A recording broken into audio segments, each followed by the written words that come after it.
the end of a week-long training camp, I think the first thing to do is thank the Vale, because it's not easy to get a squad of footballers away in a safe environment, and they've done us proud. Yeah, the Vale resorts in Glamorgan have been magnificent. I think it wasn't our initial choice, obviously. Weirdly, during this period of time, we were meant to go somewhere else, and it's just gone into quarantine yesterday. So Yeah. it was we were Good very, choice. it was a fluke really, but no, they've accommodated really late on. I want to say thank you to the ground staff. Probably some of the best pitches we're playing all season. And we've mixed it up certainly. It's been really intense. I know you've pictured from being on bikes and running in pool at 6:15 in the morning, and the sessions have been incredibly difficult. We've amalgamated, because we've got less time, we've amalgamated some of the sessions together.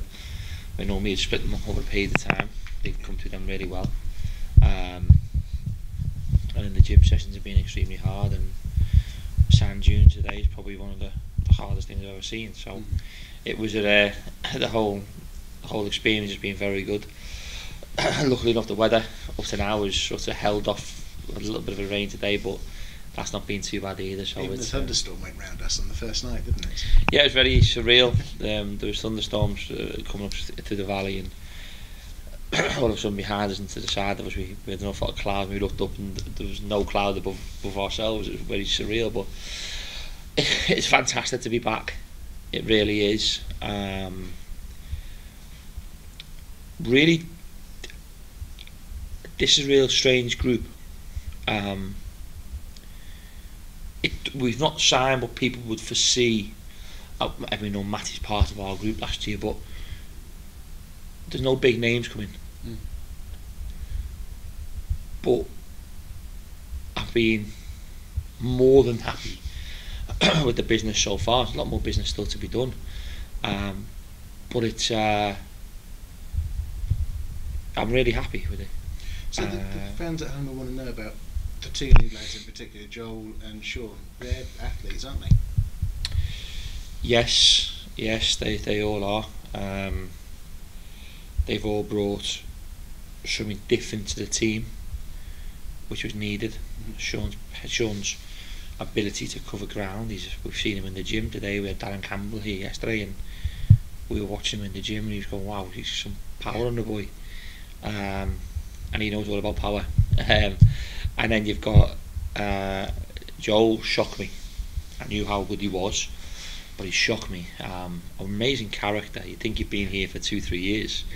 I really like that. I really like the way he's fitted in. And we've got some other boys here. Don't know by the time this goes out whether. Well, I think not until Monday. Now, so, but the two boys who people will find out will be done eventually. I've been super impressed by one. Really surprised by the other one from France. Yeah. Really surprised. So it's been it's a really eye-opener this week. I'll be honest, I came here a bit not sure. Obviously we've lost that little bit of stardust with Brownie and obviously Nathan and stuff, and I've been it's a real good group, and one who's certainly using the playoffs as a positive rather than a negative. I know we spoke about the things that we said to them the other day, but they took that on board. I don't care how hard this season's going to get, I don't care how hard this run's going to be, nothing will ever match that. And that's what you've got to realise. There's worse moments that you've had in your career, so this is about digging in and making sure that we're successful together. It's a real shame that the fans can't be around the pre-season trips. I know how much they like them as well. I'd apologise, but it's not my fault this time. So I just, it's a real. I'm leaving here surprised in a good way. Craig settled in brilliant as well. Craig Shorts. Yes. Faz with his new role has been brilliant. Yeah. Tomo's been here working hard. Johnny works his socks off. The whole staff have been magnificent as always. The introduction of a new member of staff is always interesting. Yeah. I think it adds to the dynamics of the group. You have to be careful with that. but not only the players, new dynamics. Our new dynamics has changed. I can't do an interview without mentioning we do miss Jamie Mackey. Well, I was going to ask you about Jamie. We all miss him.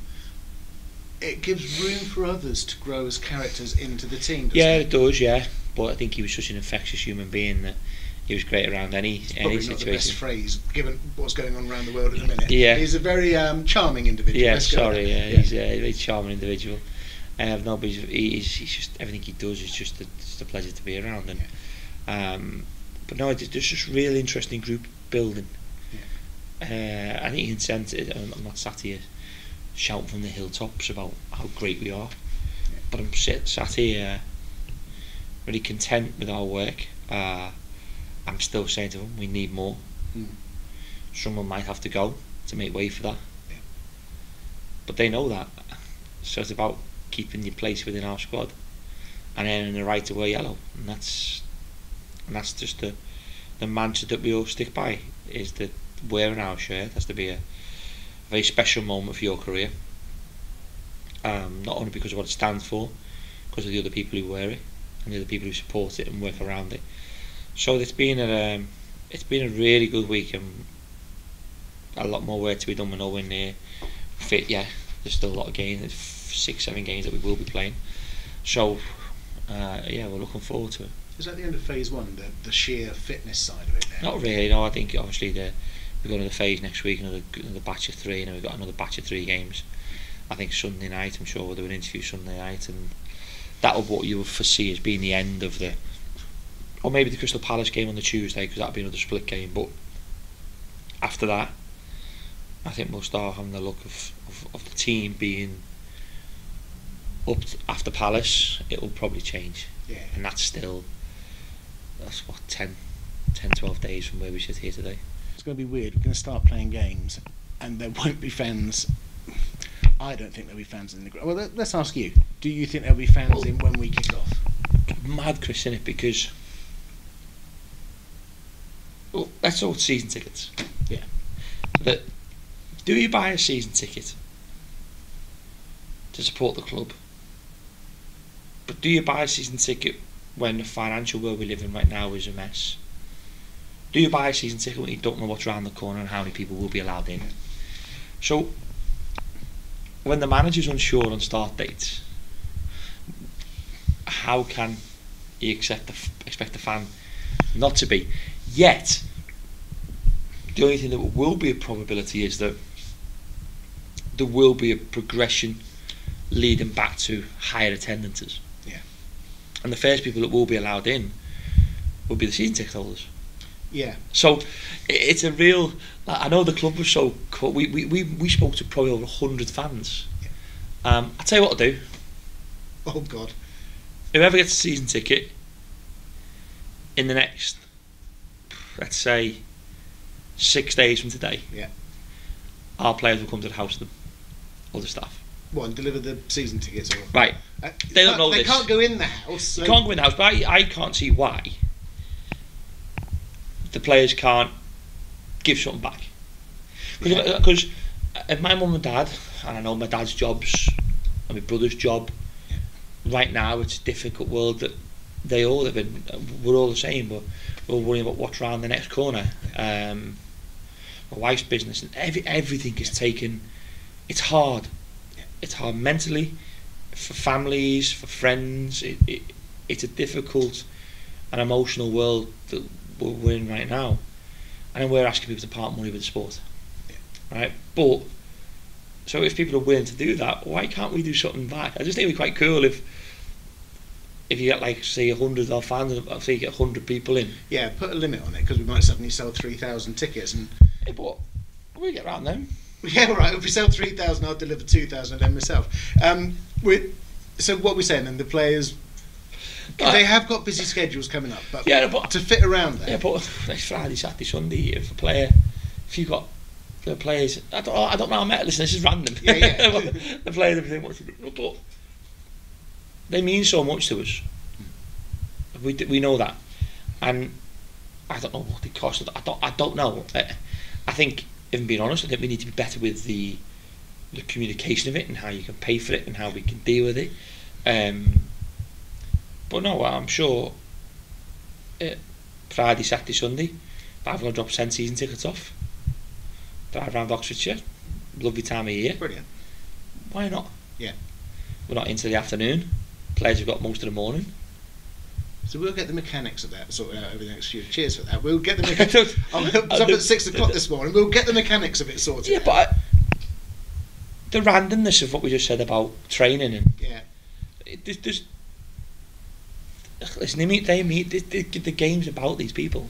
The game's about people who come to watch us. It unites families. It unites players. It unites everything within our game, communities, and it's just a sport that you don't want to be a part of without people. So I don't. Yeah, I've probably tired on a phone now going. Yeah. What are you doing? Yeah. No, but yeah, well, I can't see why we can't do that. Yeah, I'm sure we can make it happen. You guarantee the players will make those appearances. Yeah. We can make that happen. Well, they can knock on the door, can't they, and put on the step, ticket and run away. Take their own selfie from a distance and. Brilliant. Absolutely brilliant. I know. I just sometimes I say things like what we're doing. No, I think. But it does. It means I remember getting my season ticket at Liverpool. I was always looking at my birthday early September, so we always got it obviously a bit early, and there's nothing better than the season ticket coming through the door. Yeah. And that's what people sometimes need to realise. Listen, I've done all my qualifications. I've been managing for over 10 years, and I've been coaching. I've done so much, but don't think when I was a kid. I don't forget that time of the smell of a game, the walk from the car with my dad, running back to my car after the game to miss the traffic. My dad go, hurry up. Yeah. I can't go any quicker. When the season took come down, there was always like a leather thing, but there was a smell, and I always tried to keep it really clean. And your first two, you ripped out perfectly. Yeah, that's right. And then by the 20th game, it's like, we've got no chance of winning. Got no chance of winning nothing. But I just think it's. I just remember them moments as probably why I still love the game now, because I do love football, and this time of year I know how hard it is in this unprecedented times as well, and how difficult it is. So the season tickets are always a thing. We're going to season tickets. That was a complete rant. Yeah, but that's good. Right. But I think they need to know how much we do care, and I think it's important that we show that. And if we can do 1 or 2 deliveries Friday, Saturday, Sunday, brilliant. Why not? What I like about your pre-seasons, most of the players, we know what's coming. We know we're going to be up at 6 o'clock. We know we're going to be there's going to be something. And then you throw something in like the sand dunes, because Darren Campbell says, well, I used to train with the sand dunes. That wasn't in the original plan, was it? I remember going in the sea in Ireland, or people going out in pedlos in Portugal. There's always something happening, isn't there? Is that the key to it, to keep it? They know there's hard work, but to keep it varied and interesting. Yeah, damn it, we were just chatting and he went, they said there's when I was training for the Olympics, I was at these tunes, it's the hardest thing I've ever done. I went, what? How hard? He went, no, the hardest thing I've ever done. I went, where are they? So I got my car and drove. And I tried to do one. Me and Shorts did one, and I got to half it and went all dizzy. And he went to me, gaffing me arms, going a bit, and my left arm started aching me a little bit. I thought, we'll stop now, shall we? But no, I think the part of life is always taking yourself out of your comfort zone and finding a way of doing something different or new. And I think that's a real. We and my wife did the Karl, who's a very famous sort of psychologist and author now, and she constantly speaks about growth and fixed mindsets, and about how fixed mindsets, it's not a negative thing, it's not a bad thing, but you tend to find if it's a fixed, it will always be the same. That might always be good, and that's never to be. We're not here to judge other people, but having a growth mindset and having an ability to look outside your normal life or your normal surroundings, it only intrigues you, and it only enhances your thought processes and strengthens you physically and mentally. I believe in that. And I think some of the things that we constantly do is the challenge of people talk about being old school, getting players out of bed at 6 o'clock in the morning. Well, do you know what? I bet our fans would love to watch the old school mid-80s again. Yeah. I certainly would. My dad certainly would. There's nothing wrong with it, Chris. No. Education, and the new PC world that we now live in has transformed our thought process to being soft on the younger generation, and giving them excuses in my book, and giving them ways out, and giving them. I don't. If you're going to be successful, that you can't find that, and people say, "Oh, they find that path in their own way." We all need pushing. We all need support. We all need a hand up sometimes. So even though we're constantly demanding, our hand's always there to pick them up, or we're always behind them trying to push them up. Yeah. But we're challenging them on that way up, and I think that's it's a different mindset that you've got to find. And I'll never be embarrassed if people want to call that old school. So the old school thing, because I want to ask, I've got two questions to finish this. The old school thing is the carrot and the stick, or the shark in the water. The carrot in front of the donkey that drives it forward, or the shark to push it forwards, because it's scared of what's behind. Well, the players would probably say the whale, and I'd be the whale. No, so have you found out about your players this week? The new ones, the old ones, have you seen? Yeah. I there's always things that you ask your players, and as a manager, and the staff will always tell you I'm a nightmare, because yes, you know what I'm like with planning. It's an OCD thing. I know you're very similar, but it's even though that it can be so organised, if you know what's coming, you can fall into that robotic nature of any walk of life. But every now and then, just to chuck it up in the air and see where they land, and seeing how they adapt, because the game is that. The randomness of the game is forever changing in front of your eyes within 90 minutes. So the players have to be able to adapt to different situations to cope with the demands of it themselves. But I think it's a case of the carrot is to get in this team and to play for this team. And if you want to call the shark, or the players chasing your position, or staff demanding of you, and staff can stand at both ends of that spectrum. Like I said, with the hands out, or whether it's pushing from behind, there's so many different things, and I think some people need the hand to get them up there in the carrot, but some people need pushing up there as well, and that's not a bad thing.